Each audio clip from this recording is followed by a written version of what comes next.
Hello, world and internet community. So we wanted to do a quick discussion, an informal discussion about actually something that was on the news last week on Face the Nation, an interview with an intelligence officer or an ex-intelligence chief named Sue Gordon. Um, my approach for coming at this is not necessarily about Sue, but more so about some of the things that she said, some of how that reflects a certain political culture that seems to be present in our country today and how that political culture is problematic. There's a lot in which I'm sympathetic to the general framework of what she's saying.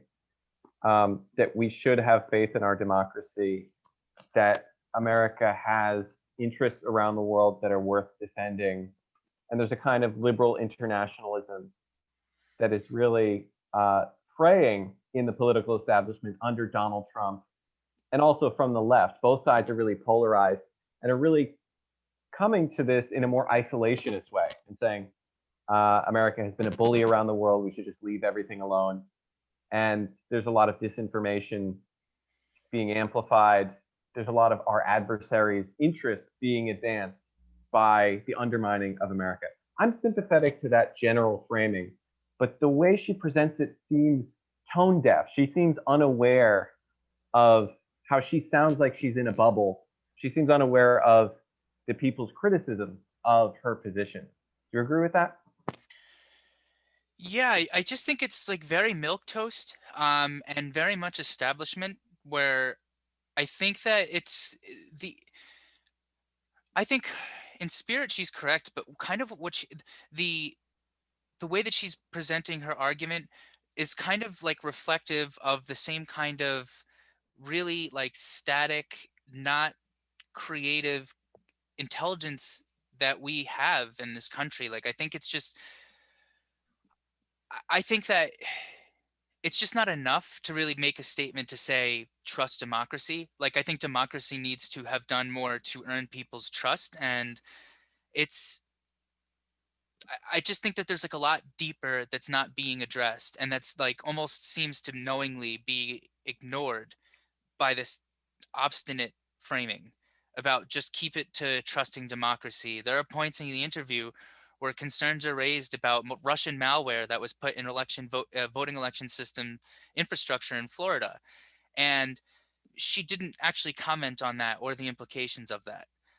These are the things that don't earn people's trust. That people just need government officials and ex-government officials need to be candid and honest about. Yeah, that was something that came up in the middle. I want to just begin on the first part of her comments, which was generally a defense of liberal internationalism. Her Washington Post article is like a more fully fleshed out version of this. The article titled "The Foreign Foes Who Want to Undermine America Are Getting Help from America" in Washington Post. And she was saying that America has various interests in um, opposing foes like Iran, Russia, and China. We have economic interests that China is trying to undermine. We have faith in our democracy that Russia is trying to undermine and standing on the world stage. And something similarly, coalition building in relation to Iran that they want to undermine. Do you think she's right on those three specific points, that we have international interests worth defending?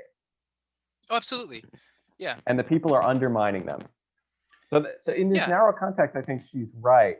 But there's also, I think, the criticism from the left is that America has been um, bumbling and corrupt and meddling in its advancing its interests around the world. Is that where you're coming from?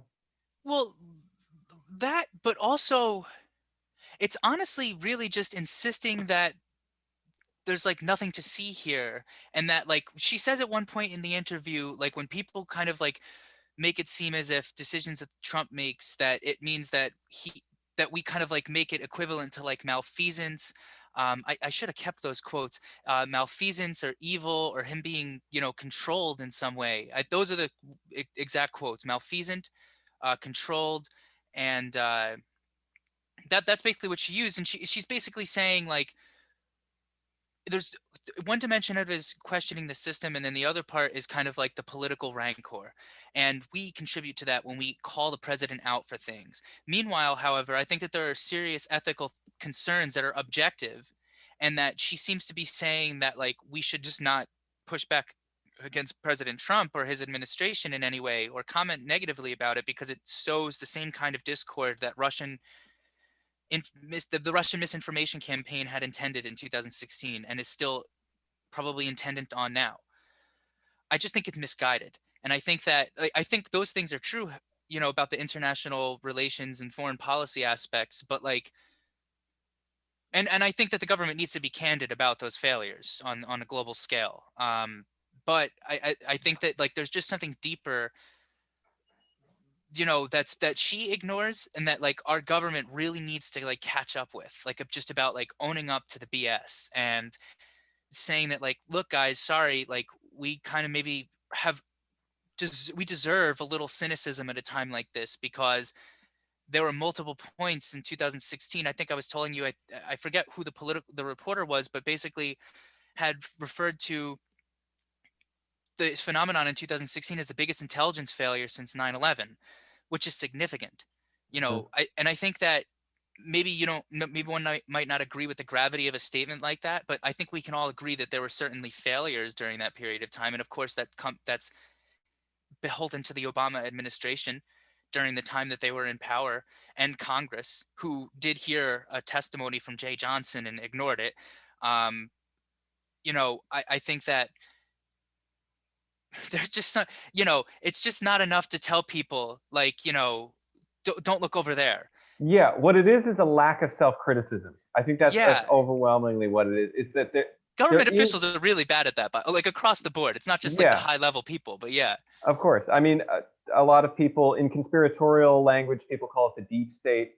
Um, Yeah. but more respectable people. Why am I blanking on his name? But he calls it the blob. The guy from Princeton, Bob, um, evolutionary psychologist. Blanking on the name, but yeah, I mean, there is a kind of like embedded uh, apparatus, a bureaucratic state that is kind of just is self-satisfied, is keeps the ball rolling on itself, and never really changes, never really engages in any kind of self-criticism, and expects the world, expects complete subservience and trust.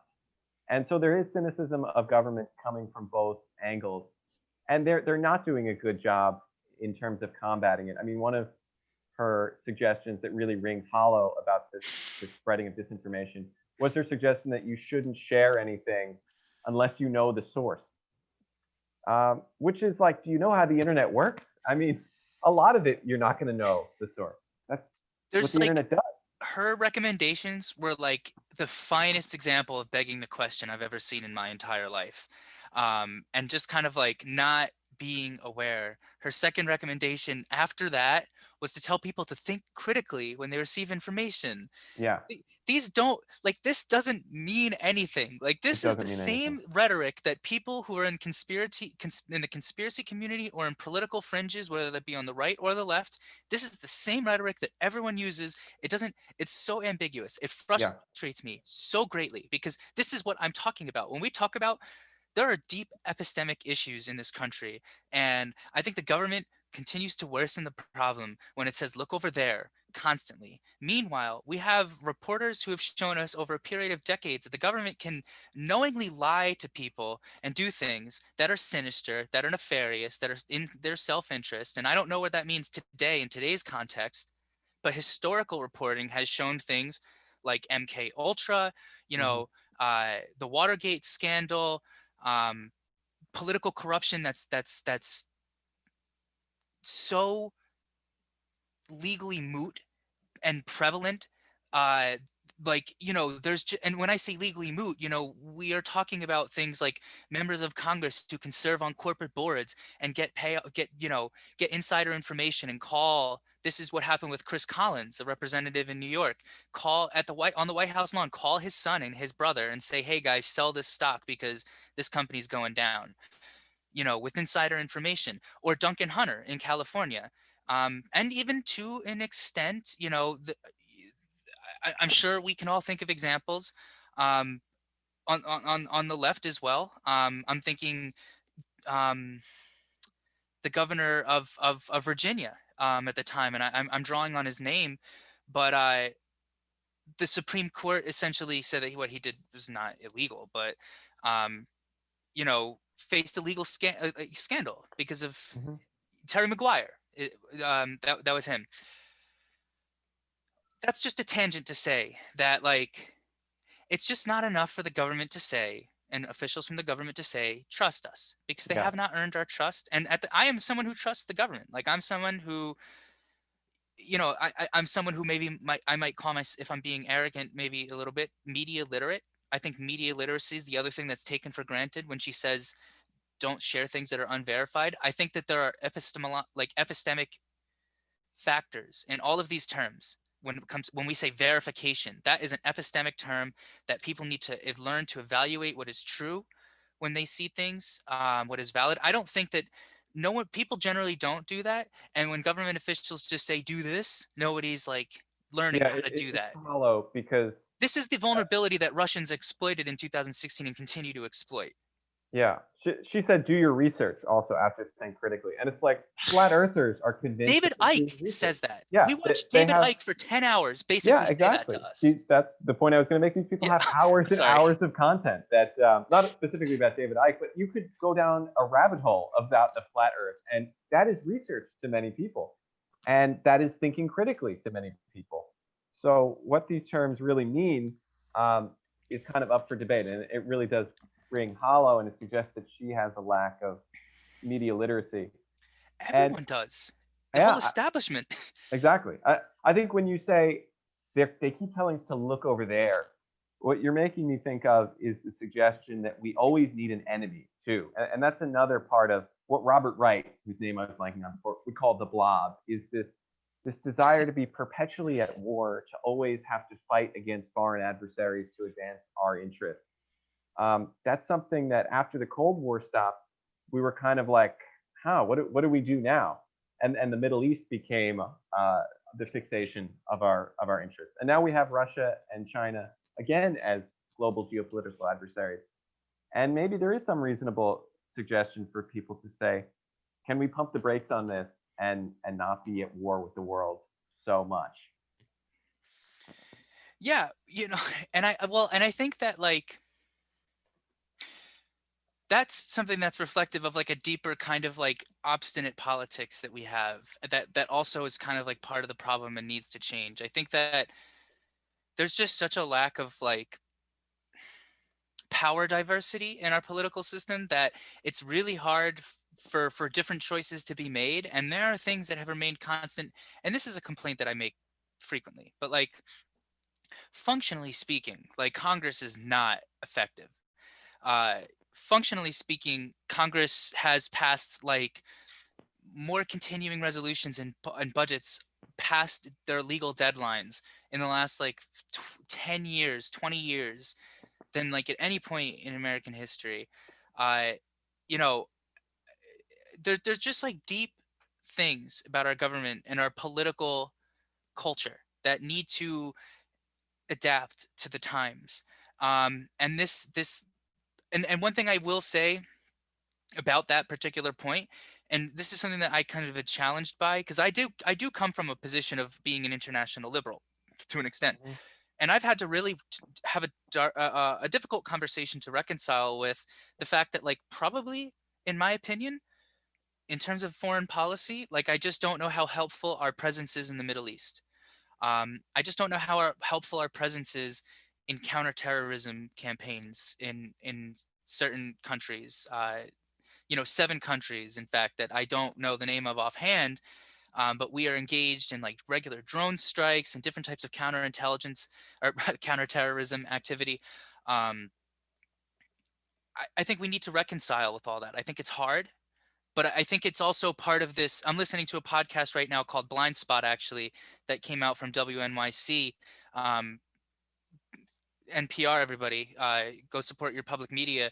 But it's basically about the political culture, the phenomena that took place that almost we can say led, or they can say led to 9/11, you know, the things that kind of put all those pieces in motion and set the dominoes up before they fell. Um, as well as the foreign policy failures at the time, the intelligence failures at the time, and the way we talked ourselves into a war that we can't get out of.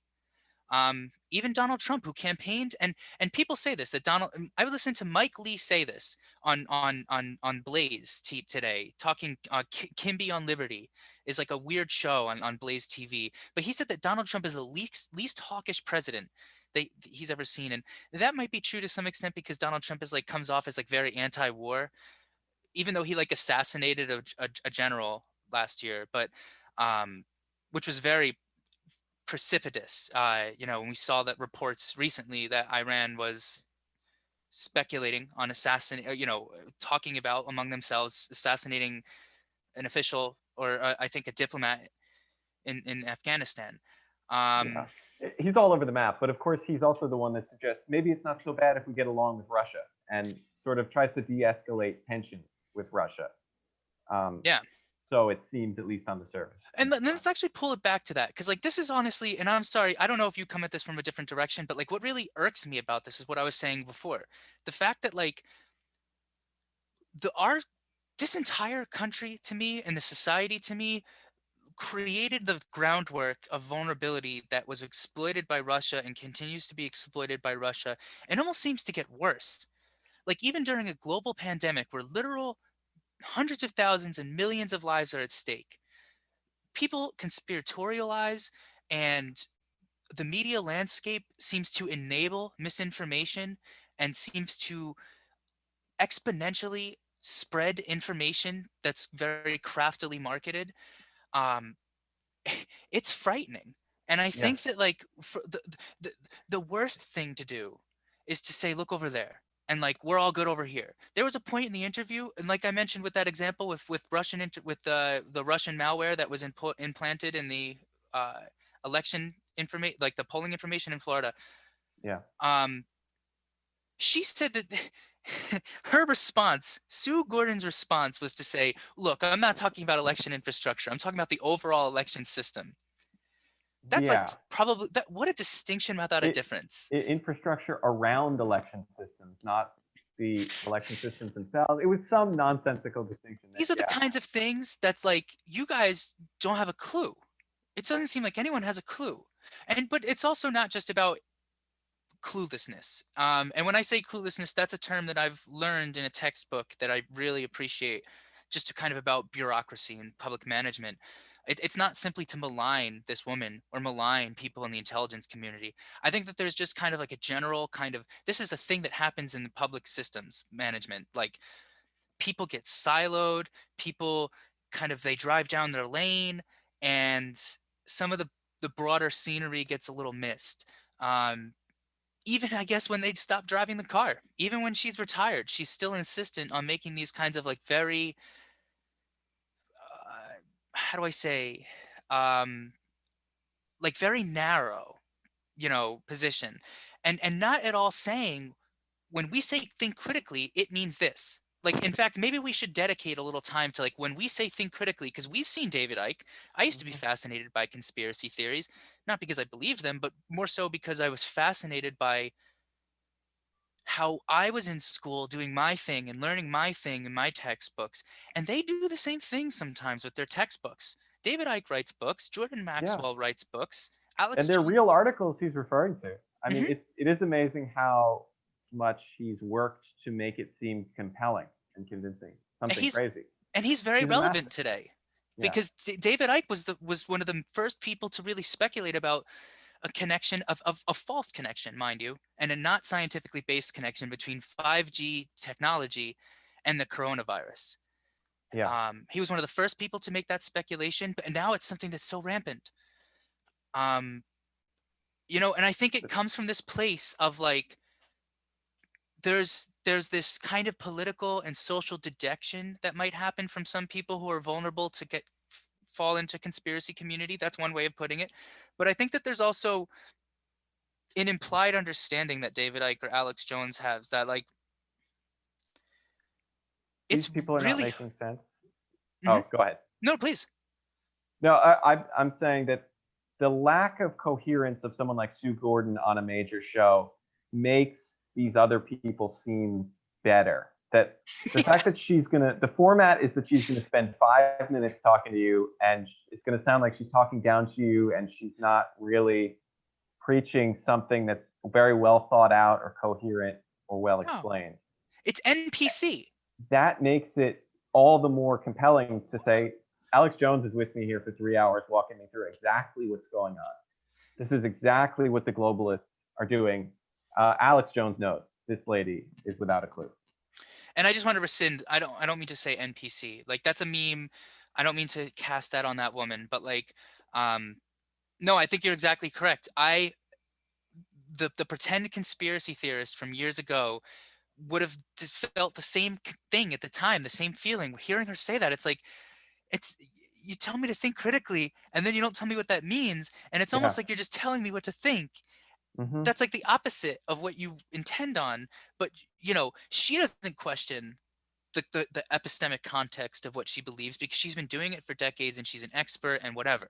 Yes, We exactly. don't know that background, like that's the thing too. And I was just having this conversation about science, today, and I am not a scientist. I barely know how to spell words, but um, I think that the scientific community seems to has done such a bad job at explaining itself to people that like bizarre conspiracy theories have arisen about like flat earth and like vaccines like being ineffective, like these things that like are not actually technically probably based, well, not probably, it seems that these things are not based in any scientific evidence or like real information.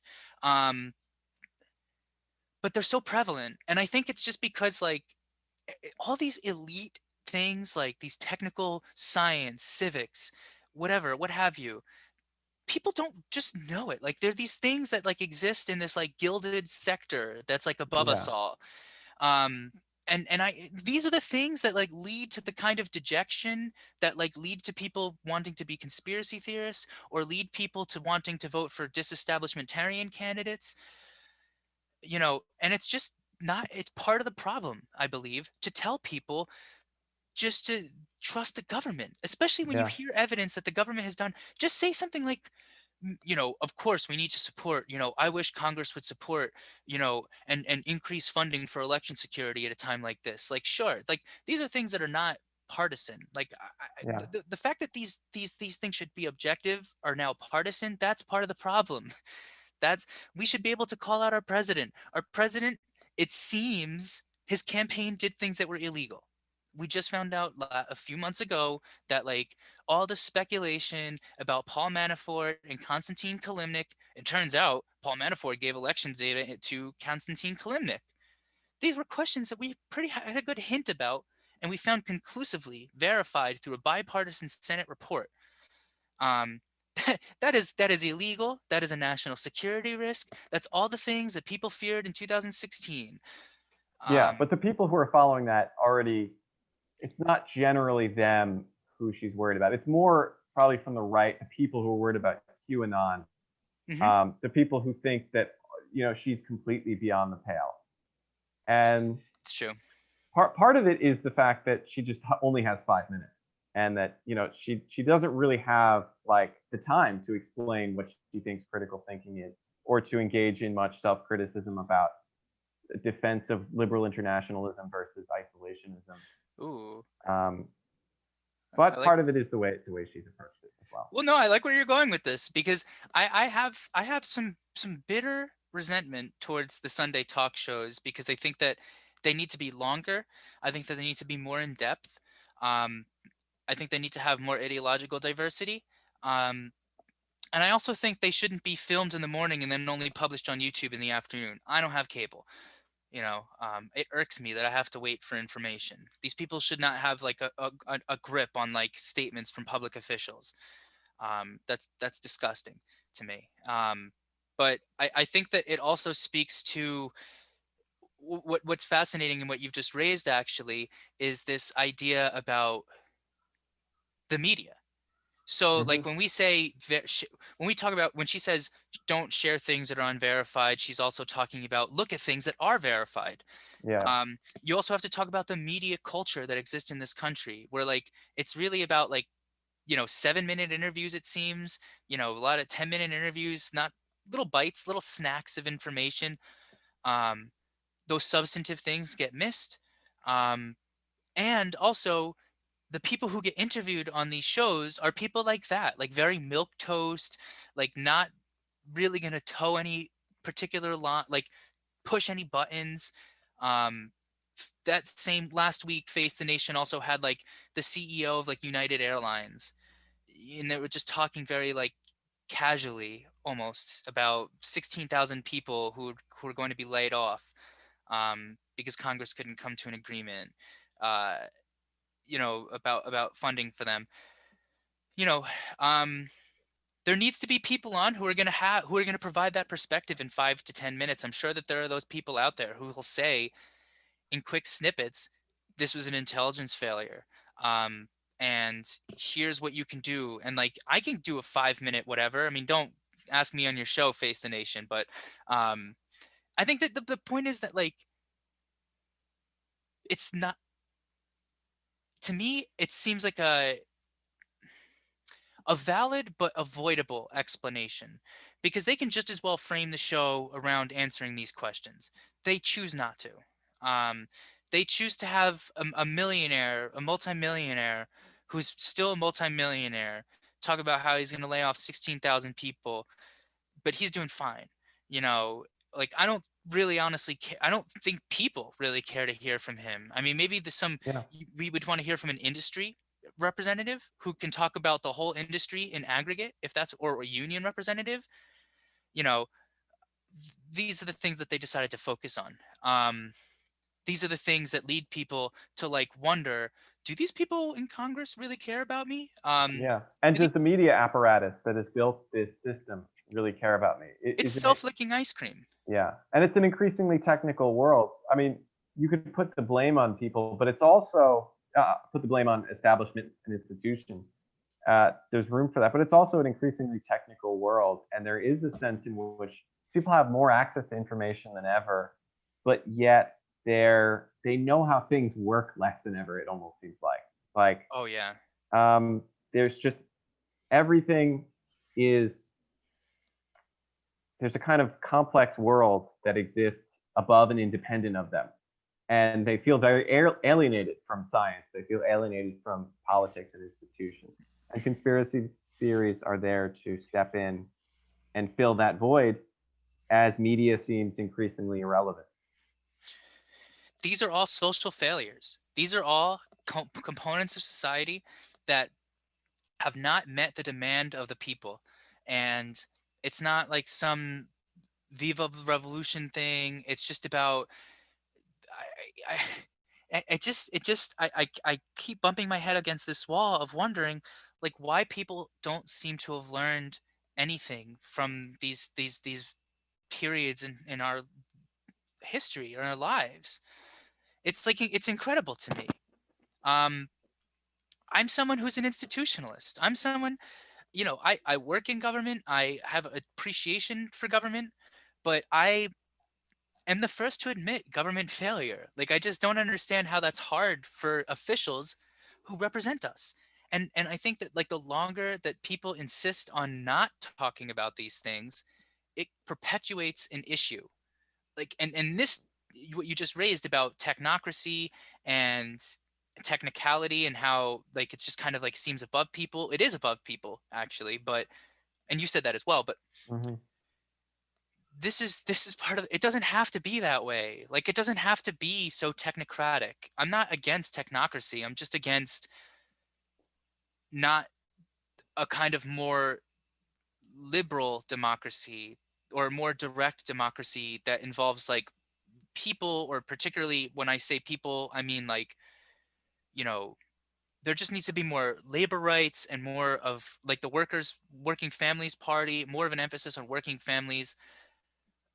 The longer these things don't happen, these are just the problems. I mean, you can tell people till you're blue in the face, think critically and don't share unverified information, but like it doesn't mean anything. You know, these are the same things that David Icke says. Yeah. These are the same things that Alex Jones says. So you're not doing anything by saying the same thing.